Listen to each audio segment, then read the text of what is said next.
है आपका। आज हम दिल्ली के कनॉट प्लेस में खड़े हैं और हमारे साथ जुड़े हुए हैं महिला डिफेंस मधु गुप्ता, जो कि सिविल डिफेंस से जुड़ी हुई हैं और कई सालों से दिल्ली में काम कर रही हैं। मैम, आपका क्या नाम हुआ? मेरा नाम पूजा मातो। ये भी दिल्ली डिफेंस से जुड़ी हुई हैं। मैम, ऑपरेशन सिंदूर के तहत आज तिरंगा यात्रा निकाला गया, क्या कहना चाहेंगी? मैडम जी, ऑपरेशन सिंदूर रखा है, मेरी शायद बहुत दिल को टच करने वाला नाम रखा है। इसको इसका नाम देखते ना रोंगटे वाके खड़े होते हैं, याद आ जाता है इसके नाम से कि देखो उनके सिंदूर मिलते थे। ये जो नाम अगर आता तो दिल को टच ना होती। इससे औरतों को जो दिल पर ये ना, सबके औरतों के दिल में ये है कि उसकी जगह मेरा लड़का गया है, मेरा बेटा था, मेरी बहू थी, मेरी बेटी थी। तो जब तक ये भावना नहीं आएगी, जब तक दर्द नहीं दिल में होगा तो कुछ नहीं होता। उससे रिलेटेबल था, उससे टच हो गया दिल से बहुत ज्यादा। आतंकवादियों ने मैम धर्म पूछ कर मारा, कपड़े खोल कर नंगा कर धर्म पूछा, कलमा पढ़ने को बोला। हाँ। ये कहाँ तक की इंसानियत है, क्या कहना चाहेंगी? ये इतनी निर्ममता, इतनी दरिद्रता। आप इंसानियत क्यों कह रही हैं? इंसानियत तो है ही नहीं। अगर इंसानियत होती तो ये काम करते हो। उनमें इंसानियत नाम की चीज दिया, उनके बचपन से नहीं सिखाते कि इंसानियत कोई चीज होती है। उनका तो बचपन से जब बच्चा बोलने लगता है ना तो मारने काटने की बात सिखाते हैं उनको। ये मदरसे होते हैं, उनको काटना मारना यही सिखाया जाता है। ये हकीकत है, मैंने अपने आंखों से देखा है। हमारे यहाँ बच्चे को सिखाया जाता है कि नहीं, हमें दादा दादी है, चाचा चाची है, इनका मान इज्जत करना है, इनका सम्मान करना है। जॉइंट फैमिली इसलिए होती थी कि सब पता ही नहीं था तो चाचा चाची किसे कहते हैं, सब माँ बाप की तरह थे। और इनके दिलों में तो इतना कुंबा था, इनके होते 10-10, 12-12 बच्चे, और 10-10, 12-12 बच्चों को यही शिक्षा देने के लिए, ये मारने काटने के लिए ही संख्या बढ़ाते हैं। हमारे मारने काटने के लिए संख्या बढ़ाते हैं, हमारे से परिवार जोड़ने के लिए दुख सुख में एकता वाली रहती है।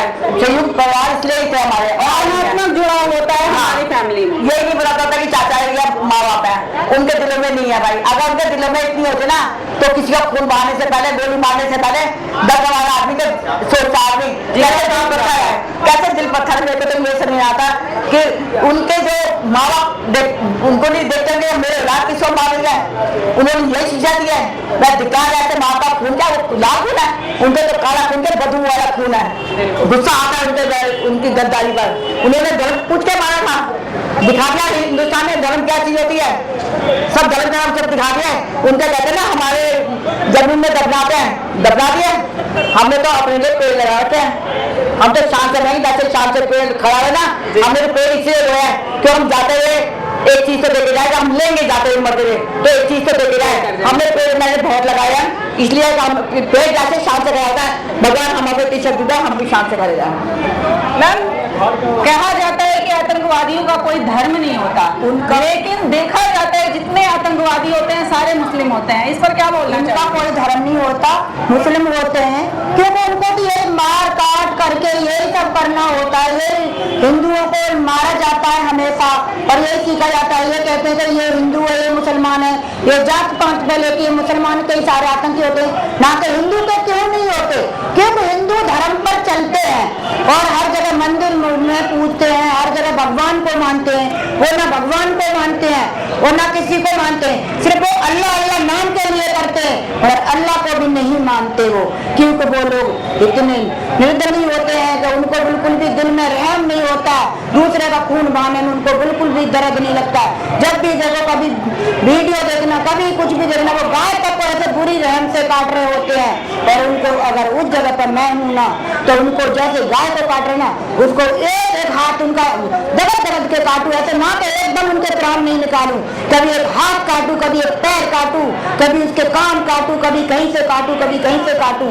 फिर उसका बदला ऐसे लिया जाता है ताकि किसी हिंदू को मारने से पहले सोचे वो बंदा कि एक हिंदू को मारने से हमें 100 मुस्लिम कैसे मारे जाते हैं, और उनको मारने के बाद हमें क्या होता है कि उनको ऐसे मार के, और जब उसको दर्द होगा थोड़ा तो उसे भी एहसास होगा हमने किसी का बेटा या किसी का भाई या किसी की बीवी या बच्चा कैसे मारा है। आज हमारे साथ भी ये हो रहा है, तो ताकि उनको भी इंसानियत पता चले कि हम कैसे हैं और हमें भी ये सब चीज बदलनी चाहिए, क्योंकि हम इंसान हैं और इंसान बन के नहीं रह रहे, एक हम हैमान बन के जी रहे हैं। तो उनको भी ये सबक सिखाने के लिए हम लोग धरती पर उतरे हैं कि तुम भी इंसानियत में आ जाओ, नहीं तो जमीन में खोद के दोबारा से गाड़ दिए जाओगे। तुम्हारी माँ को यही पता नहीं चलेगा हमने कहाँ जन्म दिया और कब दिया, कब मेरा बेटा पैदा हुआ, कब मेरा पति था, कब क्या था, उनको पता ही नहीं चले। ताकि हम लोग इतने डटकर लड़ेंगे, सारे हिंदुस्तान की लेडीज हैं, जेंट्स सारे इतने डटकर लड़ेंगे कि उनको जब तक मिटा न लेंगे तब तक हम अपना खून शांत करके नहीं बैठेंगे। दिल में इतनी भड़क उठी है कि अभी भी मिल जाए कोई सा बंदा तो हम अभी भी उसको इतने चलनी कर दें, ना कि गोलियों से गोलियां नहीं छोड़ो, उतना हम इतने मार डंडे ईंट पत्थर उनको इतना घाल कर गोलियों से एक बार गोली एक बार में मरेगा, हम तो ऐसे काटेंगे उनको धीरे धीरे धीरे धीरे ताकि उनको ये एहसास हो कि हमारे भी दिल में दर्द है। वो थोड़ा चीखे रहना हाय माँ या मम्मी या अम्मी या कुछ भी, तो उसको भी उसके माँ को भी ये दर्द होगा। वीडियो बनाने वाला वो तुरंत मुस्लिम वीडियो पे डाले, पता चले उसे कि हमारा बच्चा या पति या मारा जा रहा है तो हमें भी दर्द होता है। ताकि आज से अगर ये लोग सुधरते हैं तो सुधरते हैं, नहीं तो दोबारा यही हाल करा जाएगा। और जय हिंद जय भारत। मैडम जब जिस लड़की के हस्बैंड को न्यू शादी थी, नहीं तो उस टाइम उस औरत का दिल पर क्या बीत रही होगी, क्या बीते होगी, क्या जीवन के सपने लेकर आई होगी। तो इनके बच्चे भी आते, इनको नहीं आया कि मेरा अगर लड़के को ऐसे मारते तो कैसा होता। परिवार तो सबके भी हैं, उनके भी हैं और हमारे भी हैं। और उन्होंने ये देखा कि क्या उस लड़की ने जिंदगी जी है या उस लड़की ने कितनी जिंदगी जी गई, बेचारे हंसी खुशी गए थे, किस्मत को मारती ना तो किस्मत के मारे थे जो तो वहां गए थे। और ये मैडम हमारे यहाँ कहते हैं हिंदुस्तानियों में कि जब कोई एक जना मरता तो 50 दिन मरते तो 5 मरते हैं। आपने सुना है कितने 27-28 मरे ना, वो कितने पंचक लेकर मरे। पाकिस्तान ने लिए पंचक था, वो हमारे हिंदुस्तानियों के लिए नहीं था पंचक। वो पंचक पूरा दिखा दिया, 1 5 नहीं 50,000 एक पंचक का नाम कर दिया, वो पाकिस्तान के नाम गिरा गया। और अभी जो बिलों में घुसे हुए ना वो भी तबाह होंगे मैडम। और जब परिवार में होंगे 10 जगह में से एक जना रह जाएगा तो उसकी जिंदगी तो वैसे ही खत्म हो गई। हिंदुस्तानी होने पर कितना गर्व है मैडम, हमें तो हिंदुस्तान में पैदा हुए, हमें तो बहुत गर्व है कि हमें भगवान ने हिंदुस्तान में पैदा करा है। और जो जन्म दे हमें में पैदा करे हमें तो। मैम आप क्या कहना चाहेंगी, देश की नारियों के लिए क्या कहना देश की नारियों के लिए मुझे बहुत गर्व है, ताकि वो अपने डटकर मुकाबला कर रही है उस भाई के लिए जो भाई की जान गई है, और उस बेटी के लिए, बहन के लिए, कि उसके लिए सब देश की नारियां अपने जमीन पर हथियार लेकर उतर आई हैं कि हम उसको मिटा देंगे, हम अपने सिंदूर को आंच नहीं आने देंगे। आज मुझे बहुत गर्व है देश की नारियों पे। एक मैंने वर्दी पहन रखी, सारी नारियों ने तो नहीं वर्दी पहन रखी ना, सारी नारियां भी अपनी ताकत दिखा रही है कि अगर हमारे सामने आ जाए तो हम ये कर दें वो कर दें। आज उस बहन पे बीत रही है, वो तो थी कि डर गई, रोने लगी अपने पति के उसमें। नहीं तो अगर उसके अंदर थोड़ा सा भी दिल जिगर होता तो वो डटकर मुकाबला थोड़ा करती, जान ही तो जाती ना, बिल्कुल, और कुछ तो नहीं जाता ना।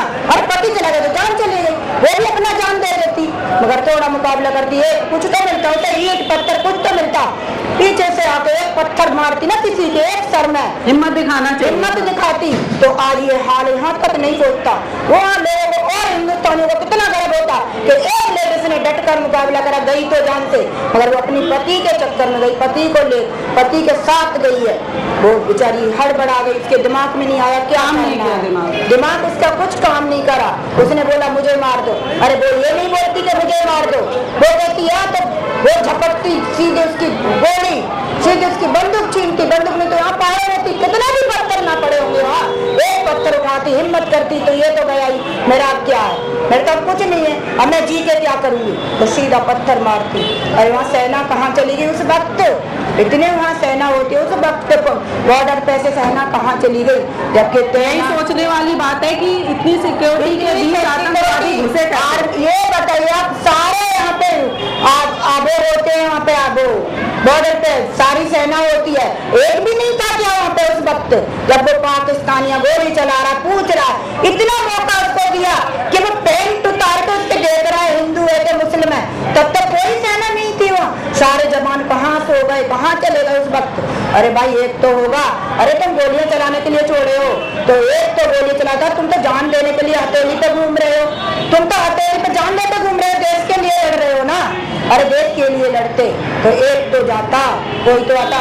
ऐसे अरे सोचा नहीं था कि जो 27-28 मारे कि हमारे साथ इतना बड़ा बदला होगा, पूरा 22 का बदला लेंगे, हमारे 22 का बदला हमारे 26 30,000 से भी लिया जा सकता है। अब जो हमारे साथ दुख भराई का काम हुआ है, दुख भराई, अब तो नारी नहीं है, नारी में इतनी शक्ति होती है जब वो पैदा कर सकते हैं, औलाद पैदा कर सकते हैं, तो आप समझते हैं कितनी बड़ी शक्ति होती है। अब नारी नहीं है, अब अबला नहीं है, अब तो तबला बजा रही है पाकिस्तानियों का और बजाई जा रही है। क्या लगता है अगर केवल हिंदुस्तान की नारियों को पाकिस्तान के लिए छोड़ दिया जाए तो वो क्या क्या कर सकती है? बुरा हाल कर बहुत बुरा करेंगे। आपको नहीं पता चला नारी कैसी हो रही है ये, और ये 9 दुर्गा है ना, ये बड़ी तांडव करने वाली आप हो रही है, ये शिव जी की शाना में रही है। वो नारी नहीं है, वो नारी अब उतरी है ना जमीन पे, वो दुर्गा काली बन के उतरी है, काली का रूप रख के उतरी है कि एकदम भयंकर रूप, जैसे भैरव के पीछे पड़ी, भैरव के पीछे पड़ा, जब उसको अपना कुंडक आया तो वो ले गए उसका त्रिशूल और भैरव का सिर काट दिया। उसी तरह ये सारी नारियां उतर पड़ी हैं कि अब कोई हमारे देश को आंच लगाएगा तो हम वो ऐसे ऐसे शीश उड़ा देंगे ताकि उनके शीश पता नहीं चलेंगे। जय हिंद, जय शहरों में तो छोड़ेंगे नहीं।